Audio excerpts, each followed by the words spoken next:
Let me tell you something that might sound simple, but it's life-changing. When you focus on yourself and stay silent, everything starts falling into place. The world will try to convince you that you got to be loud to be seen. You got to compete. You got to constantly prove your worth. But I came here to break that lie, because real power doesn't come from noise. It comes from knowing. Silence ain't weakness. In fact, silence is one of the loudest displays of strength a person can have. But see, the problem is we've been conditioned to think that if we're not talking, we're not relevant. If we're not posting, we're not progressing. If we're not proving something to somebody, we're falling behind. But let me tell you something. Real power doesn't need to prove. Real power is present even when it's unspoken. Let me paint the picture for you. A lion doesn't have to roar to remind you it's a lion. It walks into the environment and the atmosphere adjusts. And you know why? Because its power isn't in its voice, it's in its presence. It's in the confidence, the stillness, the awareness of who it is. And that's the same kind of energy you got to walk in when you're stepping into your God-given calling. You don't have to shout to be effective. You don't have to argue to be right. And you certainly don't have to chase attention to validate your assignment. See, silence allows you to access a deeper kind of clarity. When you stop talking so much, when you stop explaining yourself to people who don't even have the capacity to understand you, you create space for divine instruction. You create room for revelation, for healing, for transformation. Because here's the thing, God often speaks the loudest in silence. And the reason so many people are stuck, spinning, distracted, is because they're afraid of being alone with their own thoughts, let alone with God's voice. But when you learn to be still, not lazy, not idle, but still intentional, strategic, focused, you begin to unlock a different level of strength. You begin to realize, I don't need to respond to every critic. I don't need to engage every comment. I don't need to attend every argument I'm invited to, because silence is not the absence of action. It's the presence of power under control. Let me be real with you. I had to learn this the hard way. There was a season in my life when I was trying to prove too much, trying to make noise, trying to show everybody that I was capable, I was ready, I was worth it. But the moment I stopped performing for people and started aligning with purpose in silence, everything shifted. The peace came, the power came, the results started to speak louder than my voice ever could. So understand this, silence doesn't mean you've backed down. Silence means you're stepping up, but you're doing it with wisdom. You're not fighting battles that don't lead to purpose. You're not wasting energy on things that don't feed your assignment. You're building in the dark so your fruit can shine in the light. And when you really get that, when you know who you are and whose you are, you stop needing the world's applause to validate your process, because you know in the silence, God is building something. He's refining you, preparing you, positioning you. And when he releases you, oh, you won't have to announce it. The results will do all the talking. That's power. That's silence. That's the strategy of the focused and the favored. Let me tell you what the enemy doesn't want you to know. The real battle is not out there. It's in here. It's not about the market or the critics or the competition. It's about whether or not you can get your own house in order. Because you will never dominate anything externally until you've mastered what's happening internally. And here's the truth most folks miss. Focusing on yourself isn't selfish. It's strategic. We've been so conditioned to pour into everybody else, to fix, to help, to rescue, that we neglect the first person we've been assigned to steward, ourselves.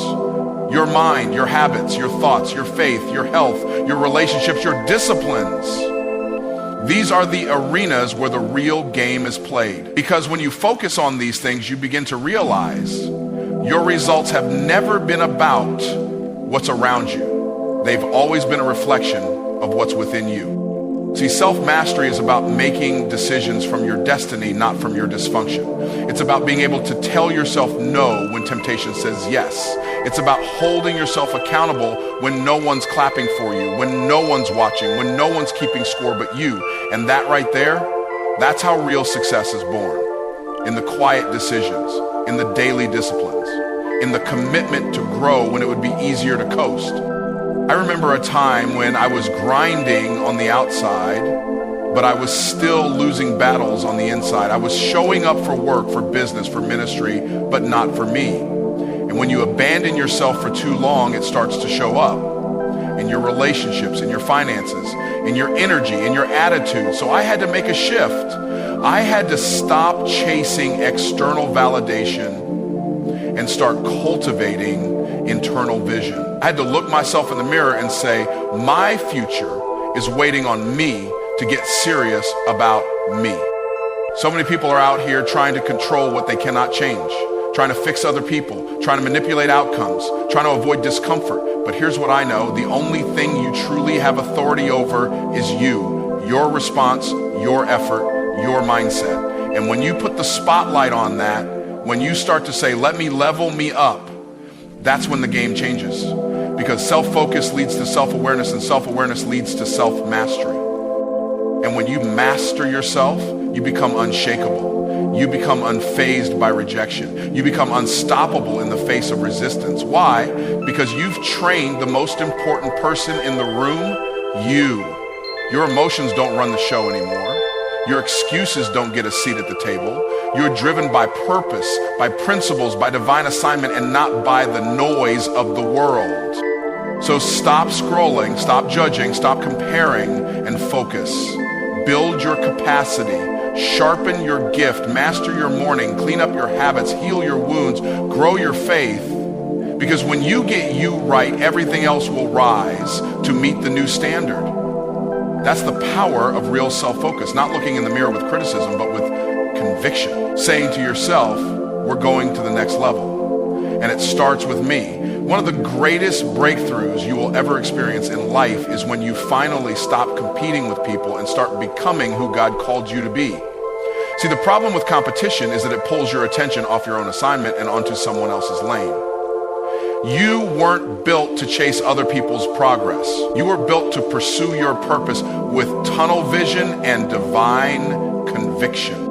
And I get it. We live in a world that trains you to measure your worth against someone else's highlight reel. Social media tells you that if you don't look like them, talk like them, move like them, then you're somehow behind. But hear me loud and clear. You are not in competition with anybody. You are in a covenant with your Creator. And your race is not about being faster. It's about being faithful. There was a time when I used to look around trying to gauge where I stood compared to everyone else. It felt like everybody was winning except me. People were rising, doors were opening for them. Their lives were moving at a pace I couldn't seem to match.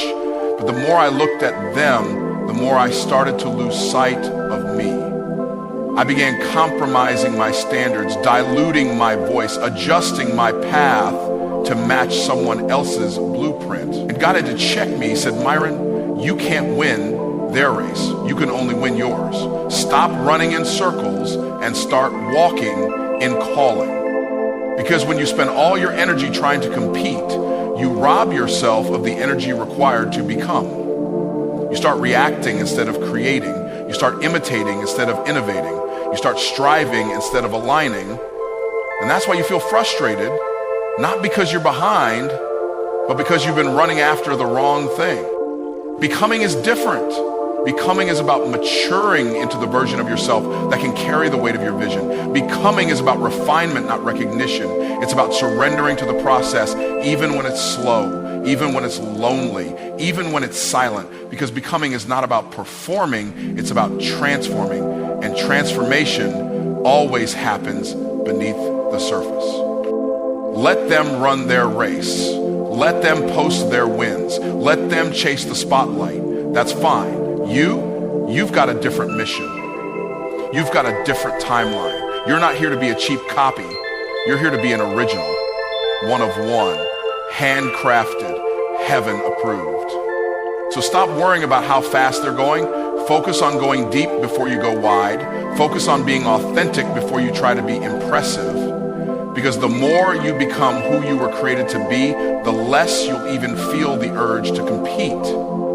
You'll look up one day and realize you're walking in rooms no one else can access, not because you were chasing, but because you were becoming. That's the power of staying in your lane. That's the reward of becoming. And when you fully embrace it, you don't compete, you attract. You draw the right people, the right opportunities, the right favor, not by striving for attention, but by aligning with your anointing. Listen to me closely. Alignment is the prerequisite to acceleration. We are constantly looking for shortcuts, for ways to bypass the process and get to the prize faster. But here's what I know. You can't skip the foundational work and expect to keep the blessing. You can't skip the preparation and expect to sustain the promotion. Alignment must come first. If you've ever seen an airplane take off, you understand this principle. It doesn't just start running at full speed down the runway and expect to soar immediately.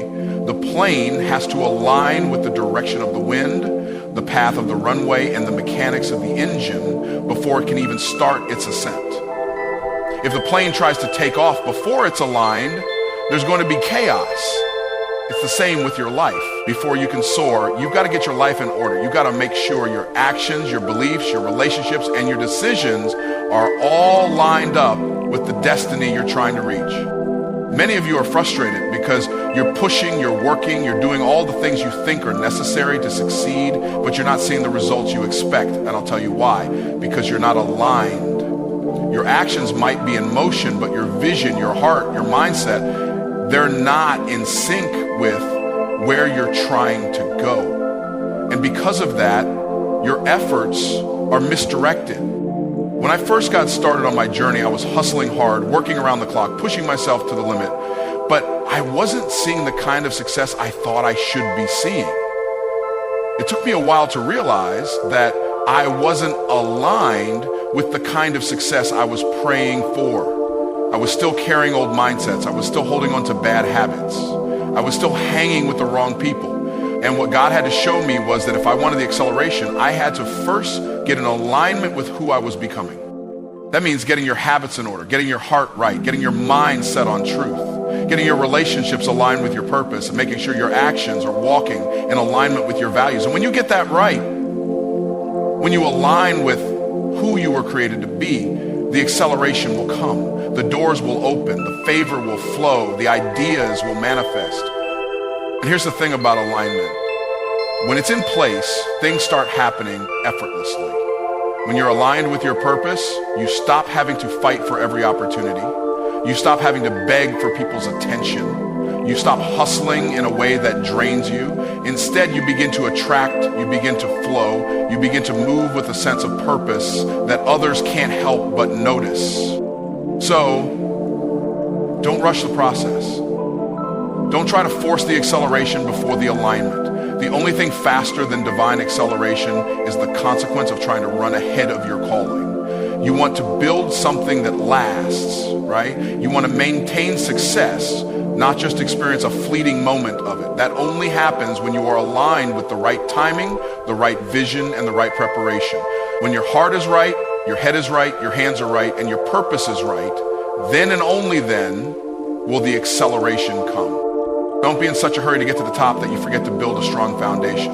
You've got to get in alignment with what God has called you to do, and once that happens, everything else will fall into place. The results you've been looking for will not only come, they will flow to you in abundance. Alignment precedes acceleration. And when you align yourself with your purpose, you align yourself with the divine favor that is meant to carry you further, faster, and with less struggle than you ever imagined. Let me tell you something that may sound counterintuitive, but it's the absolute truth. God moves most when you do the inner work. We're all waiting for the breakthrough, for the big blessing, for the doors to swing open. But what I've learned is that God often waits for you to do the deep, often uncomfortable inner work before he releases the external blessing. It's easy to look at the surface level of someone's success and think that they just got lucky or that things came easy to them. But what you don't see, what most people don't see, is the inner transformation. It's the work they did when nobody was watching. It's the battles they fought when no one knew they were struggling. It's the healing that took place in the hidden spaces, in the quiet moments of reflection, where they had to confront their fears, their doubts, their weaknesses. Now, here's the kicker. God is always waiting to do his part, but he wants you to do yours first. You see, God will not give you the kind of success that will overwhelm your ability to handle it. You want the promotion, the influence, the impact? Well, he's waiting for you to grow into the person who can carry that weight without breaking. He's waiting for you to heal your heart, for you to release the baggage of your past, for you to confront the limiting beliefs you've held on to for too long. Because here's what I know. If you don't do the inner work, you'll sabotage every external blessing that comes your way. You'll get the promotion, but you won't know how to steward it. You'll get the relationship, but you won't be able to handle the responsibility that comes with it. When I talk about inner work, I'm talking about more than just reading the latest self-help book or attending a seminar. I'm talking about real transformation, the kind of work that challenges your deepest insecurities, the kind of work that forces you to confront the parts of you that are broken, that need healing, that need renewing. It's the work of becoming the person who can sustain the success you're praying for. And let me be clear about something. God isn't interested in giving you things you're not prepared for. He's more interested in shaping you into the person who can handle the blessings he wants to give you. That's why some of the things you've been praying for haven't come yet. It's not because God doesn't hear your prayers or doesn't want to bless you. It's because he's preparing you. He's making sure that when the blessing arrives, you're ready to handle it with grace, wisdom, and maturity. This is what the Bible means when it talks about new wine being poured into new wineskins. If you don't go through the inner work, you won't be able to hold the new level of blessing that God wants to give you. Your capacity has to expand first. And that expansion happens in the quiet places. It happens when you go deep within yourself and start addressing the things that are holding you back. When you let go of past hurts, when you forgive the people who've wronged you, when you heal from the wounds that have been keeping you stuck, then and only then will your capacity increase to handle the new level of success that's coming your way. Some of you are frustrated because you've been waiting for external change, a breakthrough in your business, a shift in your relationships, a financial miracle. But the truth is, the breakthrough is already inside of you. It's your mindset, it's your faith, it's your attitude. It's the way you see yourself and the world around you. When you start doing the work to shift your internal world, everything around you starts shifting too. But this isn't just about praying for God to move. It's about getting up every day and doing the work on yourself. It's about showing up even when it's uncomfortable. It's about confronting the parts of yourself you'd rather ignore. It's about embracing the process of healing and growth, even when it's painful, because that's when God does his best work. So stop waiting for external circumstances to change. Start changing you. Work on your mindset, your habits, your character. Get aligned with the person God is calling you to be, and then watch as everything else falls into place. God is ready to move, but he's waiting for you to do the inner work that makes you ready to handle all the blessings he has in store for you. And when you do, you'll realize that the most powerful thing you can do to change your life is not to pray for the breakthrough, but to become the person who is capable of receiving it.